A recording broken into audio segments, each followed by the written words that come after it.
Hello YouTube! Today a video on the Khajiit creation myth in the wake of the ESO Elsewhere DLC. And we will see what we already know before that DLC. Now, today, once again, I got help by my good friend Mr. Nerddragon from the Discord, who knows a hell of a lot more about these subjects about the Khajiit than I do, so I'm very grateful for his help. Due to my pronunciation issues, he was even gracious enough to record some Khajiit pronunciation for me for the use of this video. So if you just hear another voice than mine in this video, then that's him telling me that I suck at pronouncing Khajiit names. With that said, nothing stopping us from talking about the Khajiit creation myths, or at least what we know of it now, so let's kick off with this video.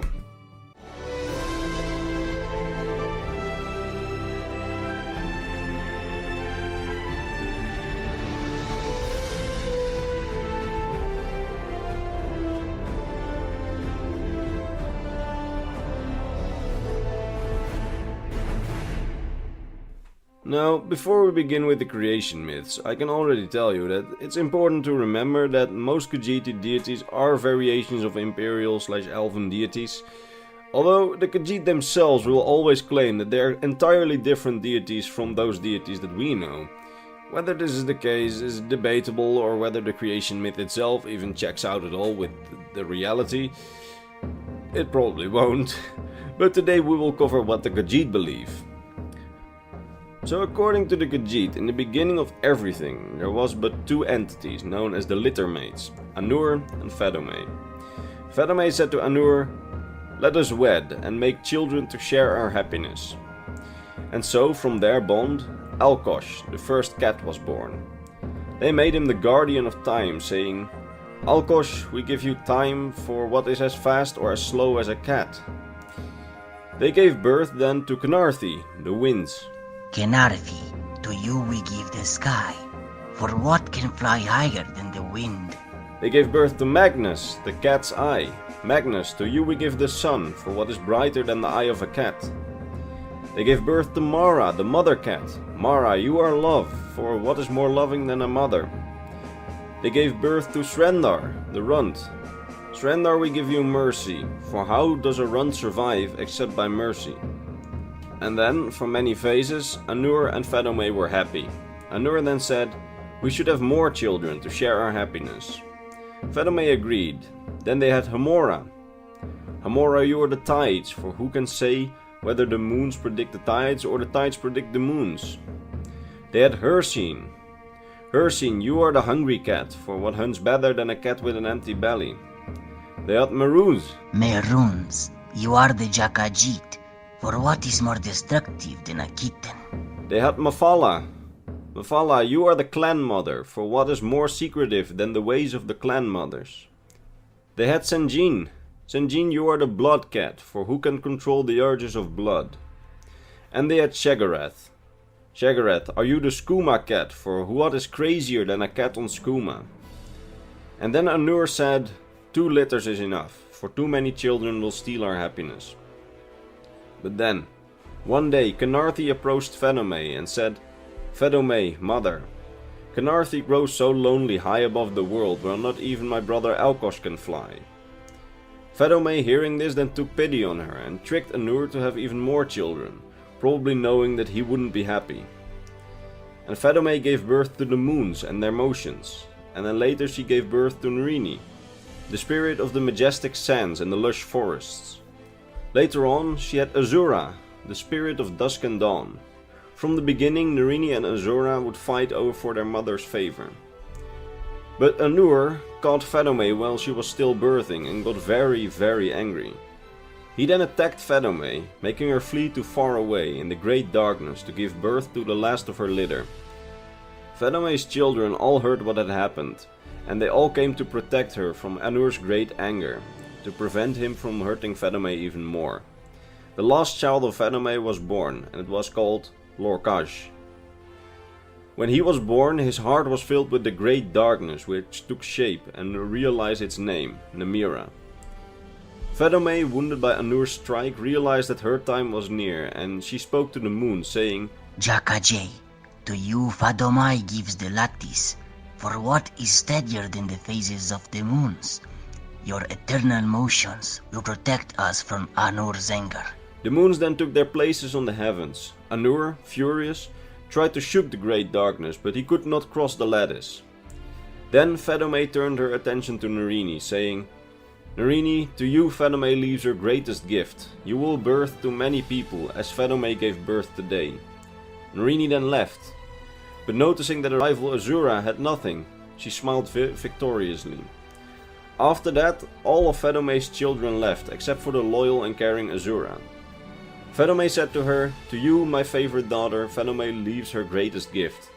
To you, Fedome leaves her secrets.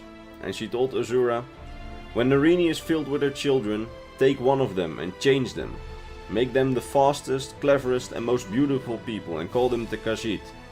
The Khajiit must be the best climbers, for if Messer and Secunda fail, they must climb Canarthi's breath to set the moons back in their courses. The Khajiit must be the best deceivers, for they must always hide their nature from the children of Anur. The Khajiit must be the best survivors, for Narini will be jealous, and she will make the sands harsh and the forest unforgiving. And the Khajiit will always be hungry, and at war with Narini. With these words, Fedome died in her daughter's arms. After many phases, Narini spoke to Lorcash. Lorcash, Fedome told me to give birth to many children, but there is no place to them. Lorcash then said, Lorcash makes a place for the children, and Lorcash puts you there so you can give birth. But Lorcash's heart was filled with the great darkness, and he tricked his siblings so that they were forced into this new place with Narini. Many of them escaped though, and became the stars. But also many of them died, trying to make Narini's path stable. The survivors, filled with rage for being tricked, punished Lorcash, tearing off his heart and hiding it deep within Narini, saying, we curse you, noisy Lorcash, to walk Narini for many phases. This curse is actually related to the speculated Shazarian curse, and with the whole story of the avatars of Shor, which I'm not an expert on. Narini though forgave Lorcash, for he was the one who provided her with a place to give birth and have children. Narini then filled herself with children, but cried when she realized that all her favorite children, the forest people, did not know their shape, and they were in a permanent state of chaos, confusion and sadness. Azura, ignoring their bitter rivalry, took pity on Narini and said to her, Poor Nirni, stop your tears. Azura makes for you a gift of a new people. When Narini stopped weeping, Azura headed to her, but first she would have to pass through the moons, which guarded Narini and her world. Azura then told them the first secret of Fedome, and they let her through. Azura then took some of the forest people who were torn between man and beast, and placed them on the best deserts and forests of Narini. In her wisdom, Azura made them of many shapes, being one for every purpose. When they were done, Azura named them Khajiit, and told them the second secret of Fedome, also teaching them the value of secrets, and she then bound the Khajiit to the lunar lattice, as is proper for Narini's secret defenders. Then Azura spoke the third secret of Fedome, and the moon shone down on the marshes and their light became sugar. But unfortunately, the deity Ifrim had heard the first secret of Fedome and snuck behind Azura when she entered Narini. Ifr didn't appreciate secrets, and he told Narini all about Azura's trick. Enraged, Narini made the deserts hot and the sands biting, and made the forests wet and filled with poisons in appreciation for Ifr's service. She also let him change the forest people, now different from the Khajiit. But Ifr didn't have the subtle wisdom that Azura had, making them remaining forest people, never changing elves, forbidding them to have the shape of beasts, and he named them the Bosmer, and bound them to the Green Pact. Since they were not anymore in the same litter as the Khajiit, it made them bitter enemies to the Khajiit. And because Ifr had no appreciation for secrets, he shouted the first secret of Fedome across the heavens with all the might of his lungs, to make it possible for all of Fedome's children to cross the lattice. But Azura was quick and clever, and only closed the ears of angry Anur and noisy Lorcash, so they were the only ones not to hear it. The Khajiiti myths explain not only their origin and the origin of the world, but also their link to the moons and their anonomy toward the Bosmer, and many other aspects of their culture. Many imperial scholars point to some contradictions in these myths, and I must agree when I read it all, theorizing that the Khajiit are in fact descendants of a race of great cats in the desert region of Nerd, backing this claim with fragments of letters written by Topol the pilot. But even this evidence can be debated, since in the same era which Topol lived, Penelwal Whitestrake slew many thousands of Khajiit during the Elven pogroms, under the impression that they were another strain of Altmerry elves, so much alike that they looked. There are other reports such as this, which can in fact lead to the conclusion that the Khajiit have indeed Elvish ancestry, which is backed up even more by the fact that a couple of Khajiit breeds are very similar in shape to elves and men, and with the fact that Khajiit can more easily interbreed with mer than man, it would lead to the conclusion that the Khajiit may be stemmed from the elves. And that's basically all that we know about the Khajiiti creation myths. Now, before I end this video, I want to thank Mr. Nerddragon for helping me with this video. He knows a lot more about these kind of subjects than I do, so he basically did all the research for me. So that's very helpful, and I want to give him a lot of thanks. And also thanks for his help with the pronunciation, and especially with the parts that he recorded for this video, since I absolutely couldn't pronounce them. I also wish to give a mandatory mention to Mr. Martin from the Discord, because he blackmailed me into doing this. And with that said, if you like this video, then, well, like, subscribe. If you want to see more Elder Scrolls lore content, then you can always just check out my channel. If you want to support me in a more personal way, there is of course my Patreon. You got your name at the end of every video like you see here. And I'm very sorry if it's not currently up to date, because I'm still using the older list, although for the patrons next video it will be up to date. I'm really sorry.